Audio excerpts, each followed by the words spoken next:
two women very important in your life, and you kill them both.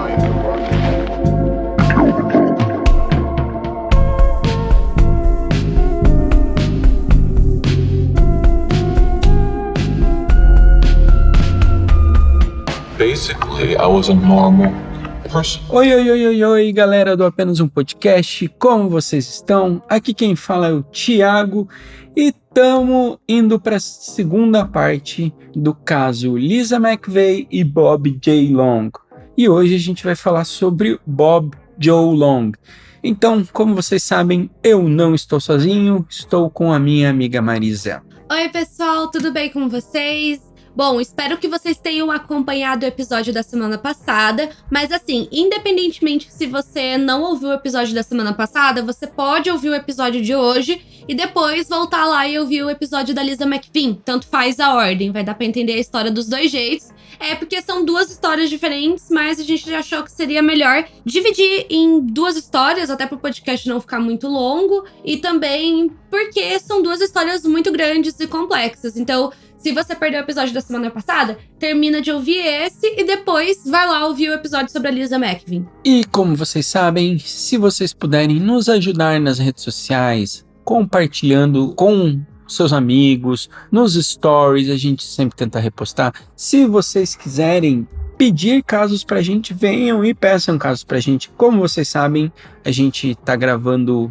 no mesmo dia, mas vai sair para vocês em semanas diferentes. Inclusive já veio uma outra pessoa pedindo pra gente gravar dos irmãos Mendes. Então façam seus pedidos, sempre peçam pra gente. A gente tem uma lista lá de podcast que as pessoas querem.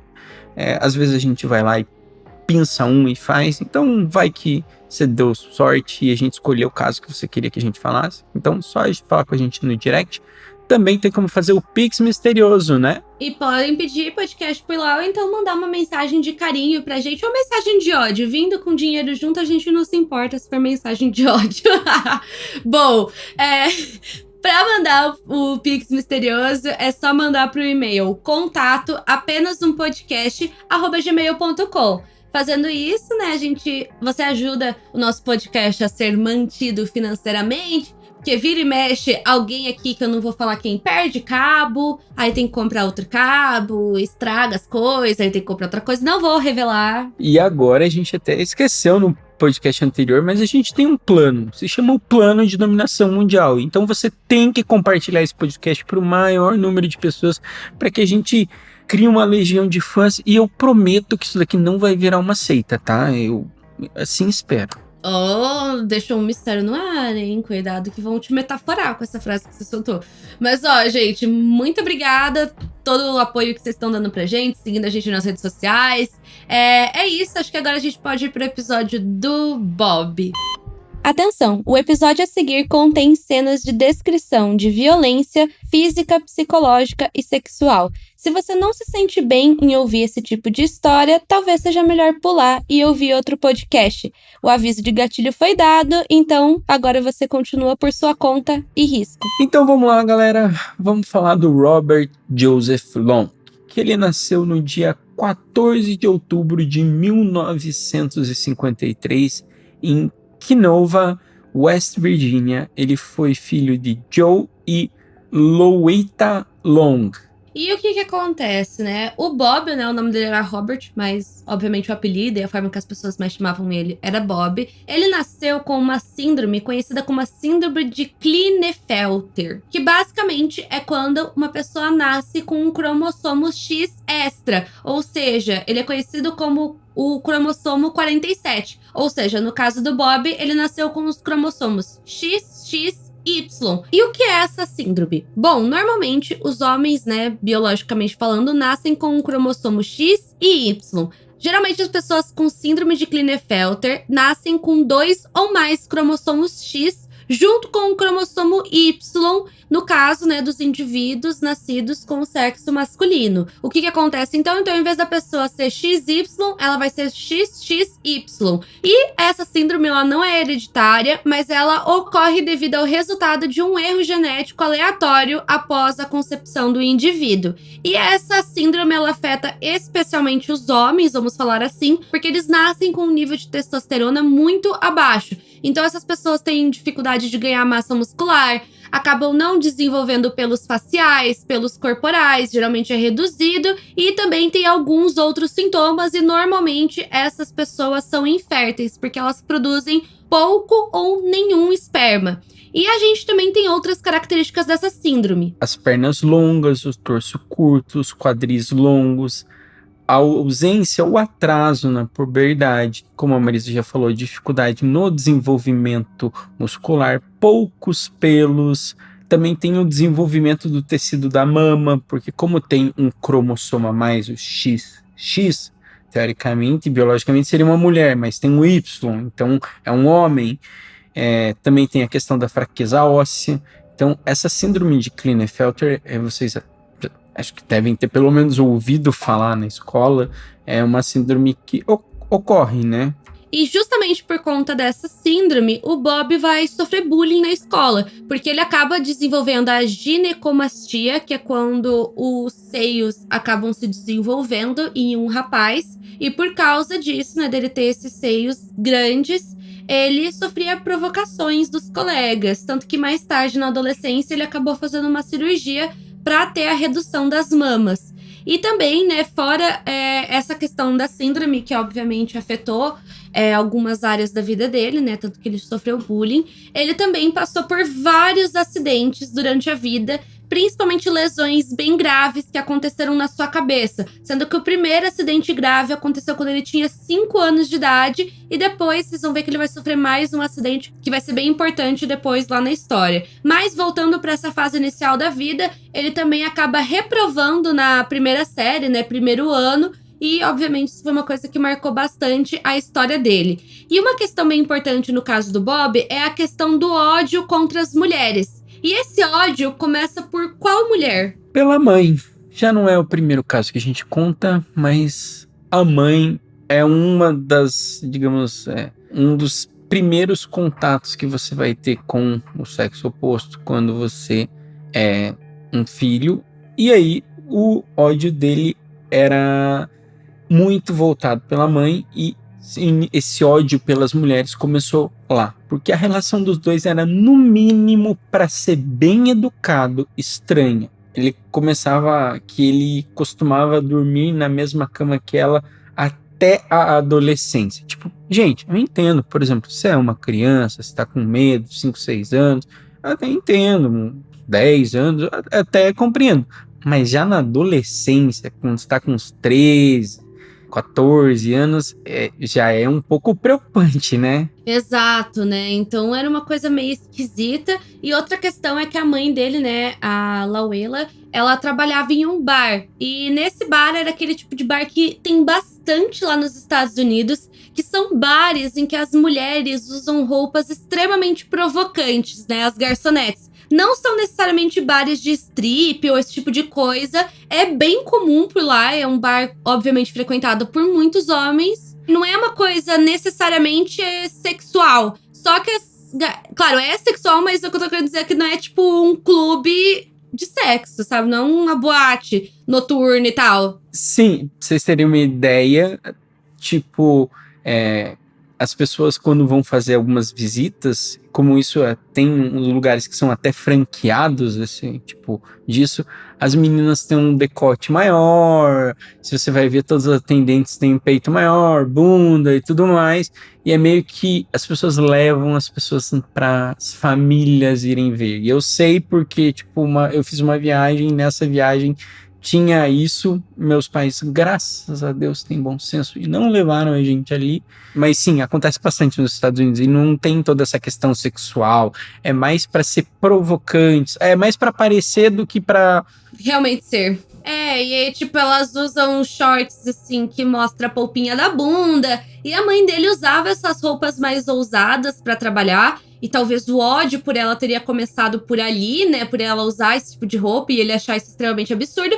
E também, né, vale lembrar que ela era uma mulher solteira nesse momento, né? Ela trazia alguns homens pra casa dela e isso também era uma coisa que incomodava o Bob. Dando um salto temporal, depois que ele se torna mais velho, ele se alista no exército, obviamente a gente já tem essa informação. E também nesse período vai ser quando ele vai sofrer um acidente de motocicleta em que ele bate a cabeça dele. E vai ser muito parecido com muitos casos que eu já contei e que eu acho que já teve aqui no podcast, daquela pessoa assim, que não necessariamente era, como é que eu posso dizer, dentro dos padrões esperados de comportamento, mas que depois que sofre um acidente, que bate a cabeça, muda completamente de personalidade, vamos dizer assim, muda completamente, assim, o jeito de ser. Então, assim, depois que ele sofreu esse acidente, ele começou a ter explosões de raivas imprevisíveis e também ele passou a ser uma pessoa mais violenta, além de também ter desenvolvido uma obsessão por sexo. Tanto que, só pra vocês terem uma noção, foi um acidente bem grave, ele teve que ficar um tempo no hospital engessado, e mesmo assim, GG, ele conseguia se masturbar 5 vezes ao dia, mesmo estando engessado, porque ele precisava daquilo, porque ele literalmente se tornou uma pessoa compulsiva por sexo. Então, galera, vocês devem saber que eu gosto muito de esportes americanos e um dos esportes que eu gosto é o futebol americano. E tem muito disso nos esportes americanos, desse contato choque com choque. Eu não sei o nome ao certo desse problema, mas acontece muito e as pessoas mudam muito de personalidade, a pessoa fica mais temperamental. Já fizeram estudos que comprovaram que muda o cérebro, o jeito que a pessoa mexe as conexões sinápticas, tanto que um jogador muito famoso, ele morreu, ele tinha vários desses problemas de explosões de raiva e etc, e aí ele deu o cérebro dele para pesquisa e realmente conseguiram comprovar que tipo mudou as conexões do cérebro dele. E até hoje a NFL se preocupa com isso, porque obviamente isso altera como uma pessoa pensa, e tem até jogadores que ficam mais explosivos e etc, que ficam mais temperamentais, que até algumas pessoas especulam que possa ser isso, sabe? Então, para quem conhece, tem um jogador, não vou falar o nome, mas no Tampa Bay Buccaneers, que ele, digamos assim, ele saiu de um jogo que, tipo, precisavam dele, ele tirou a camisa e foi embora. Literalmente, ele não foi nem pro vestiário, ele só pegou um táxi e foi embora. E a galera também fica tipo, será que esse jogador não teve isso porque ele teve várias pancadas na cabeça? Então muda a personalidade das pessoas. E sim, já foi cientificamente comprovado que essas lesões repetitivas na cabeça, e como o Bob ele já tinha um histórico disso, faz certo sentido. E é uma coisa assim que eu já conversei com alguns psicólogos e tal. Pode acontecer, e é bem bizarro isso. Claro que não vai ser a única justificativa que vai levar uma pessoa a fazer as coisas que o Bob fez, mas nessa época ele já namorava uma garota que ele conheceu no colégio chamada Cynthia Burtley, e ela mesma fala, né, que tipo, quando eles namoravam, tipo, ele era uma pessoa ok e tal, e depois que ele sofreu esse acidente, ele se tornou outra pessoa com ela, tipo, ele mudou completamente, passou a ser uma pessoa 1000 vezes mais agressiva com ela. Tanto que, assim, em 1974, ele se casa com a Cynthia. Eles tiveram 2 filhos juntos, que foram os únicos 2 filhos que ele teve. E, como eu falei pra vocês, né, como a Cynthia falou, na verdade, ele tinha muitas explosões violentas. Ele não era assim antes, depois que ele sofreu esse acidente, ele começou a ter essas explosões com ela. Tanto que ela tem um relato que ela disse que uma vez ele sufocou ela até ela ficar inconsciente, e depois, enquanto ela estava inconsciente, ele bateu a cabeça dela contra a televisão. E ela fala, né, que quando eu acordei, eu estava no sofá. E claro, ele estava lá chorando. Nunca mais vou fazer isso, eu sinto muito, ele disse. Então, depois que ele falou isso, as próximas palavras foram: quando você dirigir para levar os seus pontos, se você contar para eles o que realmente aconteceu, eu vou te matar quando você chegar em casa. Ou seja, ele era violento com ela, mas ao mesmo tempo ele chorava depois que ele cometia essas violências, mas obviamente não queria que ela contasse o que acontecia dentro de casa. E assim, era uma situação de violência doméstica muito grande. Então, em 1980, a Cynthia pegou os 2 filhos dela e foi embora de casa, pegou o divórcio dela. Depois a Cynthia se casa depois com outra pessoa. E nessa época, né, assim que ela se muda, vamos dizer assim, ela vai morar com uma amiga dela chamada Sharon Richards, que anos mais tarde falou que ela foi estuprada pelo Bob e que ela também sofreu agressões contra ele, né? Mas aí que a gente vai entrar na primeira fase, assim, de crimes em série que ele vai praticar, que ainda não é a parte dos assassinatos. Vai ser quando ele vai ficar conhecido como o estuprador dos classificados, que vai ser quando ele vai entrar na fase de estupros. Então, como a gente mencionou, ele tinha um desejo sexual que era insaciável e inalcançável, e com o passar do tempo esse desejo só foi piorando. Então ele acabou sendo preso pela primeira vez depois de fazer uma coisa bem absurda. E o que foi? Ele envia uma carta extremamente indecente, obscena para uma garota de 12 anos. Porém, ainda assim, não sei como, ele conseguiu a liberdade condicional. Mas não vai ser a primeira vez que isso vai acontecer nessa história, gente. Então, é aqueles clássicos casos que a gente conta aqui, que tudo poderia ter sido evitado se a pessoa, desde o começo da história, tivesse tomado uma punição compatível ao crime que ela cometeu. No caso do Dahmer, isso aconteceu 1 milhão de vezes. E no caso do Bob, infelizmente, não vai ser diferente. Então, assim, depois que ele recebe essa liberdade condicional, ele trama um plano terrível de como que ele iria conseguir satisfazer aquele desejo tão cruel que ele tinha. Então, basicamente, ele passava horas olhando anúncios classificados em jornais, principalmente anúncios de casas que estavam à venda. Nisso, ele ia até a casa do vendedor e ameaçava as mulheres quando elas estavam sozinhas na casa com uma faca e amarrava, roubava a casa e também cometia um abuso sexual contra essas mulheres. Entre o ano de 1981 e 1984, o Bob cometeu vários crimes nesses mesmos moldes, né, com esse método de olhar os classificados. E de acordo com a contagem que ele mesmo fez, ele afirma ter abusado de mais de 50 mulheres nessa fase. Sim, a gente tem que voltar e lembrar. Estupro é uma questão muito subnotificada. Então, que as pessoas não denunciam. Até a questão da investigação é uma coisa difícil para se denunciar, porque você tem que ir lá, você tem que se expor para denunciar. É uma coisa difícil de fazer. Para quem já viu um podcast muito bom, que é o podcast do Ateliê, ele trata como se dá denúncias de violências.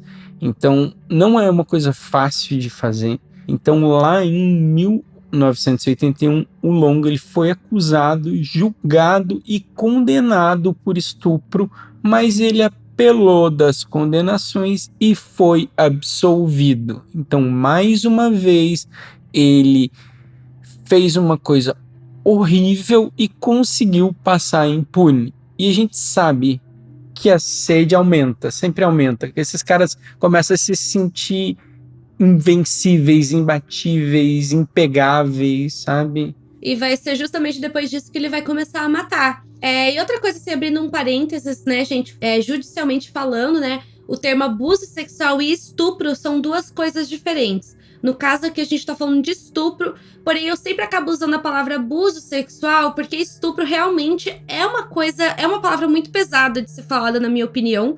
Então, às vezes, a gente acaba trocando os termos e tal, até pra não ficar várias vezes a mesma palavra, mas também porque eu tenho dificuldade de falar a palavra estupro, sinceramente. É uma palavra que me dói de falar. Por isso que às vezes eu acabo trocando o termo, mas vale lembrar que judicialmente é diferente. O abuso sexual é qualquer ato sexual com o seu corpo, não necessariamente havendo a penetração. O estupro normalmente, né, pra receber essa classificação e tal, penal e por aí vai, acontece algum tipo de penetração na pessoa. Então, assim, é chocante. E também, quando a gente pensa nesses casos de pessoas que não denunciam o estupro, muitas pessoas depois falam, né, que é meio que por isso. Porque a pessoa vai lá e denuncia e muitas vezes não dá em nada. Então é aquela coisa, denunciem, claro, 180 para violência contra a mulher e violência contra a criança. diz que sim para qualquer questão de direitos humanos. Porém, gente, é foda. A justiça ela tem que rever essa questão, porque não foi só no caso do Bob que isso aconteceu. Vocês sabem que isso acontece todos os dias, infelizmente, não só aqui no Brasil, mas no mundo inteiro. Então, assim, como o Thiago falou, depois que uma pessoa, nesse tipo de caso, nesse tipo de contexto, consegue ser absolvida, ela tende a ir além. Então, pensa, a primeira vez que ele foi condenado foi por enviar uma carta, que já era uma coisa muito absurda, mas depois ele parte para uma coisa pior, que era os abusos. E depois disso, ele vai partir para uma coisa mais grave ainda, que vai ser quando ele vai começar a assassinar. Então, em 1984, ele se muda para Tampa, que fica em Miami, nos Estados Unidos, e lá ele passa a ser um frequentador assíduo de clubes noturnos. E vai ser principalmente as mulheres que trabalhavam, né, com essa parte sexual, que vão ser as primeiras vítimas, os primeiros alvos do Bob. E quem foi a primeira vítima dele? Bom, a primeira vítima do Bob J. Long foi a Artist Wink, de 20 anos. Ela estava prestes a se casar. Ele sequestrou ela, estuprou ela, estrangulou, e no dia 27 de março de 84, os restos mortais dela vão ser encontrados só em novembro. Então a gente tem quase 6 meses de diferença, no dia 22 de novembro de 1984. Em seguida, no dia 13 de maio de 1984 também, a polícia encontra o corpo da New Teen Lana Long, de 19 anos. Ela era uma dançarina exótica de um clube chamado Slim Fox. E é uma coisa bem importante essa questão, porque muitas das vítimas dele eram desse clube, né? O Slim Fox Lounge, que ficava na Nebraska Avenue.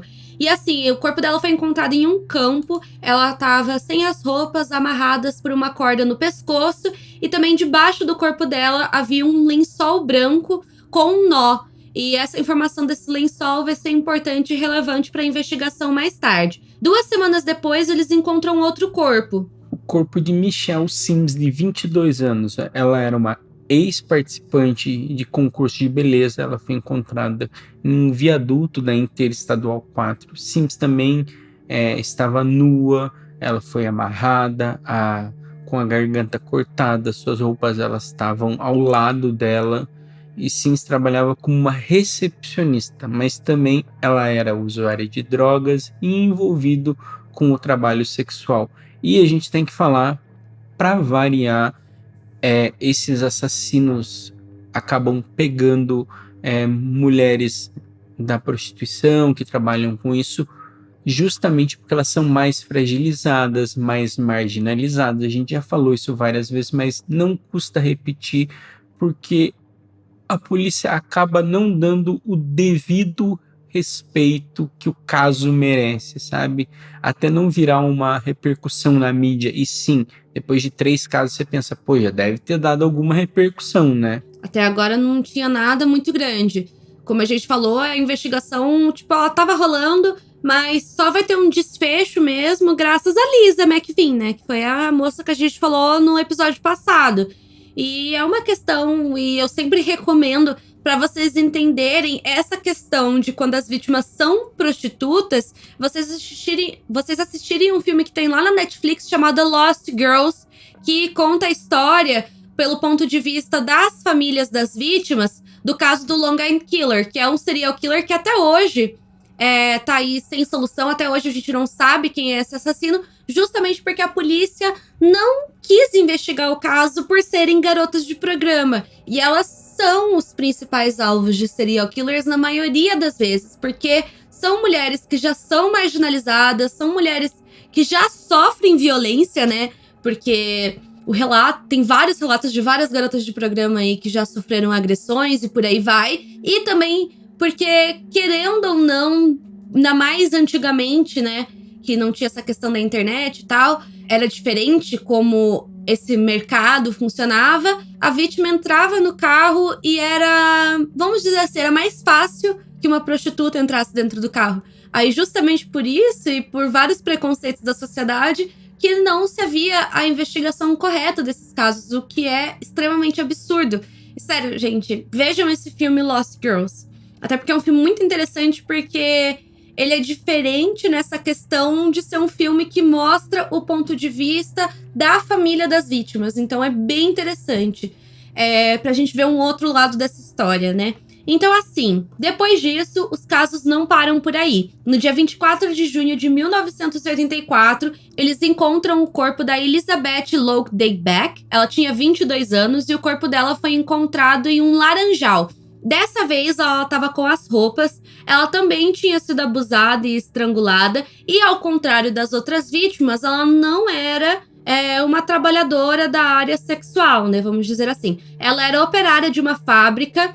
E também ela foi sequestrada, né? Ela foi sequestrada, ela tava andando pela Nebraska Avenue, que é a mesma avenida onde ficava localizado aquele clube noturno, que era da onde a maioria das vítimas eram. E ela tava caminhando para casa depois de um dia de trabalhos na fábrica. E ela tava apenas alguns quarteirões da sua casa quando ela foi sequestrada pelo Bob na noite do dia 8 de junho de 1984. E infelizmente ela foi assassinada nesse dia. E vai ser a partir, na real, desse último crime, que a polícia vai conseguir fazer pelo menos uma conexão entre os assassinatos, que é uma coisa muito importante, porque a partir do momento que a polícia percebe que é a mesma pessoa que está cometendo os assassinatos, eles conseguem, obviamente, afunilar a investigação e também, obviamente, eles conseguem tratar aquele caso como um caso de assassino em série, que é uma coisa muito importante, porque, como vocês sabem, geralmente os assassinos em série tem muitos padrões e eles vão fazer uma análise forense. E o que vai ser que vai conectar todos esses crimes?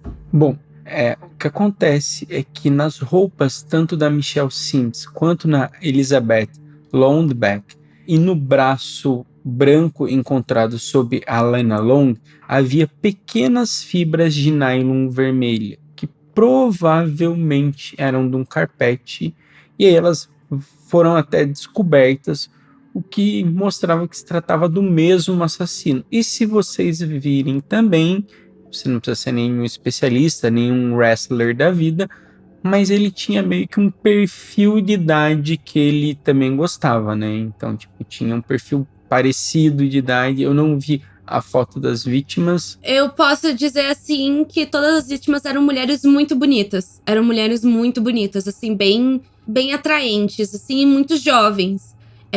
Não é que pelas fotos a maioria em preto e branco não dá pra gente ter uma noção em qual que era a real cor de cabelo e tal, mas todas elas eram meninas muito lindas e também meninas muito jovens. E, obviamente, ter essa perfilação das vítimas e até quando é possível fazer a perfilação do criminoso são coisas muito importantes na hora da investigação. E quem já ouviu o episódio da Lisa e ouviu agora essa questão da fibra vermelha já tá ligado no que vai acontecer depois.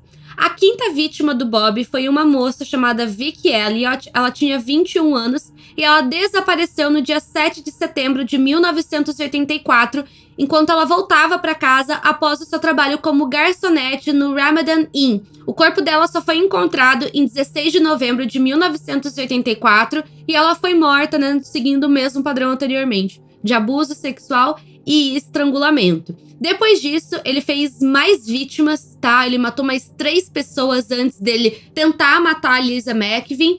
Inclusive, uma dessas outras 3 vítimas, ela se chamava Kimberly Hopes. E ela só foi identificada anos depois, porque demorou muito tempo para que a polícia encontrasse o corpo dela. Então, na altura, sim, que eles encontraram o corpo, ele já tinha sido exposto por bastante tempo e, por causa disso, dificultou a identificação do corpo. E, Thiago, o que vai acontecer no dia 3 de novembro de 1984? E aí chega a nossa Lisa McVeigh, no dia 3 de novembro de 1984. O Bob, ele sequestra ela, que estava voltando do trabalho numa bicicleta. Vocês já devem saber se vocês ouviram o episódio anterior.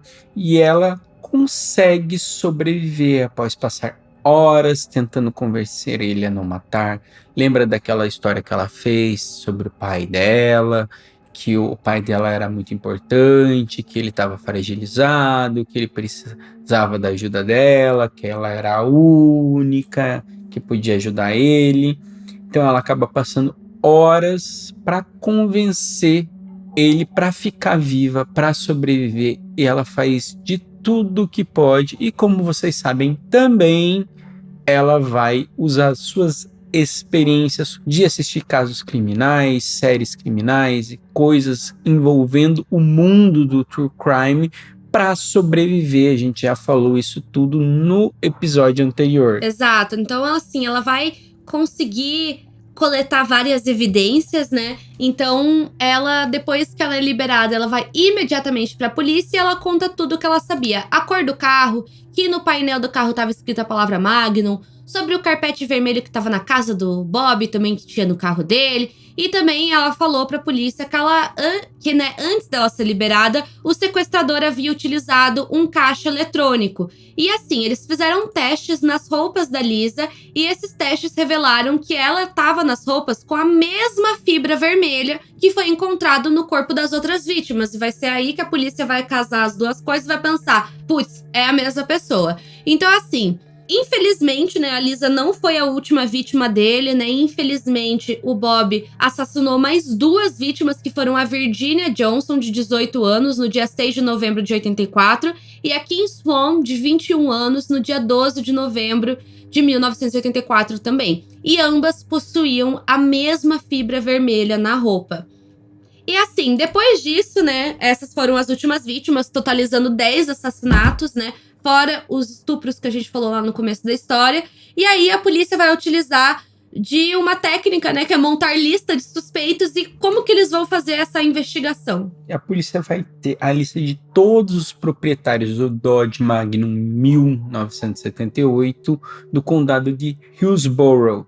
E, inclusive, como vocês sabem, a polícia vai ter essa grande ajuda da Lisa por saber que o carpete era vermelho, por saber o nome do carro, mesmo que ela não soubesse o que significava naquele momento Magnum, eles conseguiram identificar como carro.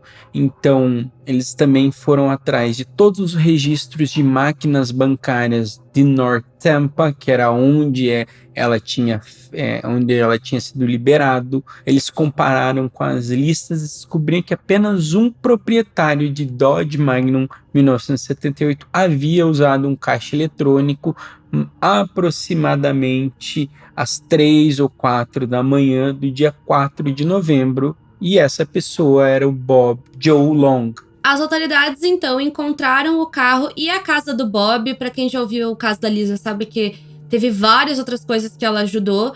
E a casa dele não ficava muito longe da onde ele utilizou o caixa eletrônico. Então, assim, eles, primeiramente, né, antes de prender o cara de fato, eles ficaram vigiando ele por 24 horas. E depois eles prenderam ele no dia 16 de novembro de 1984, a princípio pelo sequestro e estupro da Lisa. Durante seu interrogatório, o Bob ele confessou os crimes contra a Lisa, porém, inicialmente, ele basicamente negou os assassinatos, né? Falou que não tinha sido ele. Porém, a polícia confrontou ele com as evidências das fibras do tapete que estava no carro e por aí vai, as fibras que foram encontradas em todas as vítimas. Então, ele acabou confessando os 10 assassinatos. Então, no final do seu interrogatório, os detetives atribuíram ao Long a condenação dos 10 assassinatos em primeiro grau e também do estupro e sequestro da Lisa McVin. Nisso, o Bob foi levado a julgamento. A gente não trouxe muitos detalhes de como que foi esse julgamento e tal,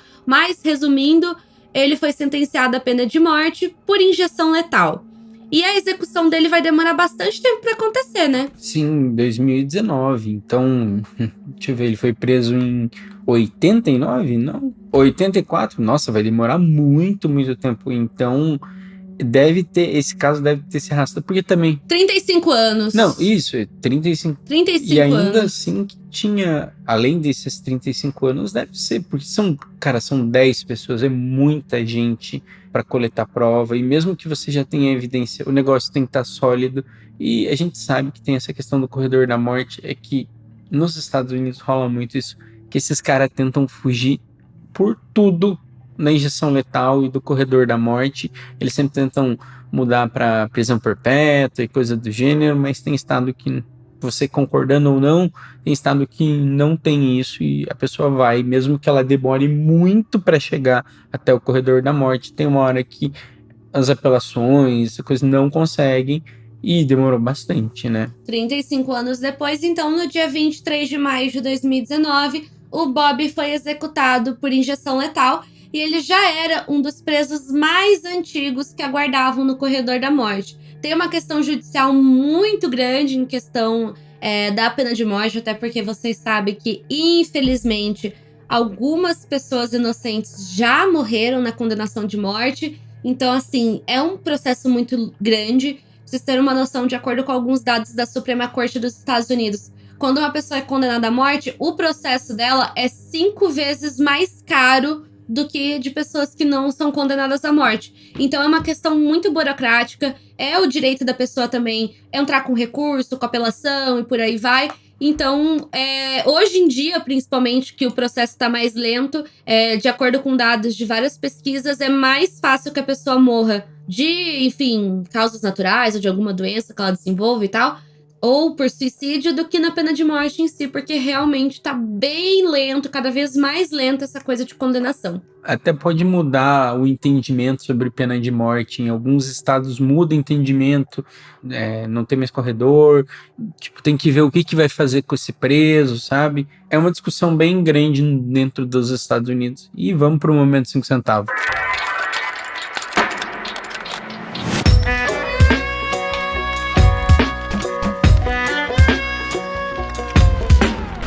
Então, Thiago, o que você achou de ouvir agora, né, o outro lado da história? Não o outro lado da história como se tivesse uma outra opinião e tal, mas, tipo, conhecer sobre o Bob.